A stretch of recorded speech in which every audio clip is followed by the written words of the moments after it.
तो दोस्तों good morning. आइए आप लोग को बीएड और डीएलएड एग्ज़ाम के लिए आप लोग को पढ़ना होगा मैकाले शिक्षा समिति। आप लोग को बता दिया गया है पहले वैदिक काल का शिक्षा, फिर बौद्ध काल का शिक्षा और फिर मुस्लिम शिक्षा। ठीक है, ये तीन ठो बताने के बाद आप लोग को आइए मैकाले की शिक्षा नीति जो था, जो कि 1835 की बात है। ठीक है, तो इस पर चर्चा करेंगे हम लोग।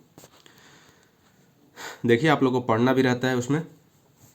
तो आइए क्या होता है ये मैकाले की शिक्षा नीति।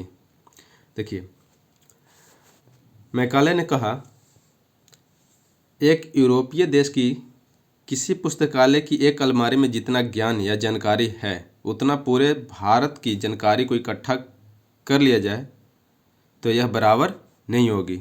ठीक है, तो भी ये क्या होगा, बराबर नहीं होगा। ये कथन था मैकाले का। मैकाले ने एक सिद्धांत दिया था जिसका नाम था अधोगामी निस्यंदन सिद्धांत या फिर अधोगामी छन्नीकरण का सिद्धांत बोला गया था। ठीक है, इसका ये क्या होता है, मैकाले ने कहा कि हम शिक्षा केवल उच्च वर्गों के लोगों को ही देंगे, उच्च वर्गों के लोगों को ही देंगे। मैकाले का उद्देश्य यह था कि उच्च वर्गों के लोगों को प्रशिक्षित करने पर निम्न वर्ग के जो लोग होंगे उन तक शिक्षा छन छन कर पहुँच जाएगी, जिससे खर्च भी कम पड़ेगा।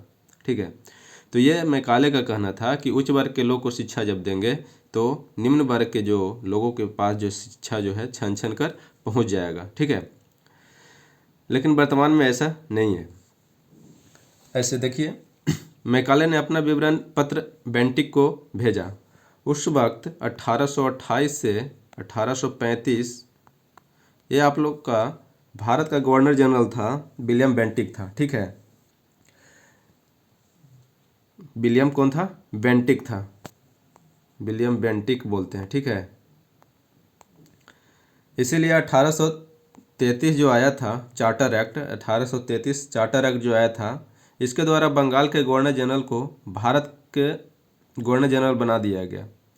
तो इसको बोल सकते हैं कि भारत का पहला जो गवर्नर जनरल है कौन है, भारत का पहला गवर्नर जनरल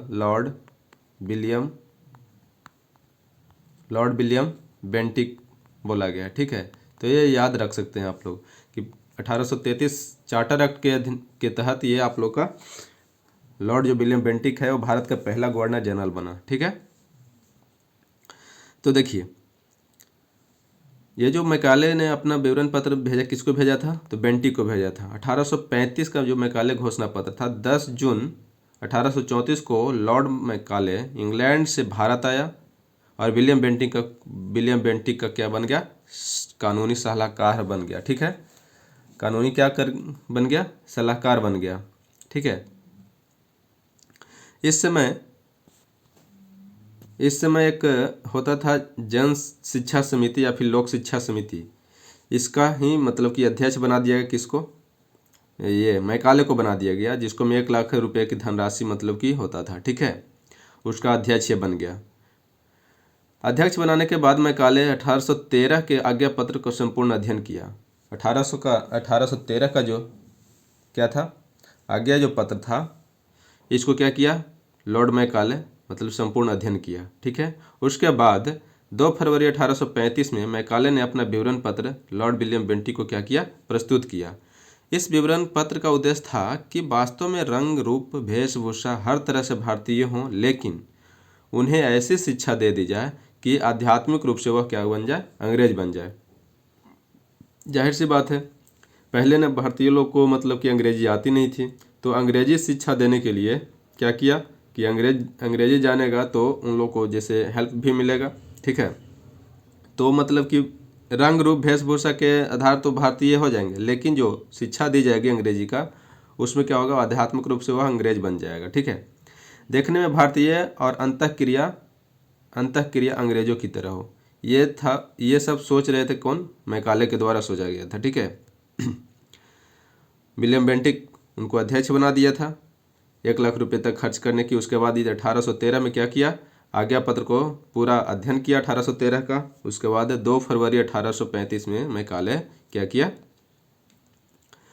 विलियम बेंटिक को प्रस्तुत कर दिया। ठीक है, अब देखिए मैकाले ने प्राच्य और पाश्चात्य साहित्य का स्पष्टीकरण किया और 3 बातें कही। क्या क्या 3 बातें कही, आइए जानते हैं।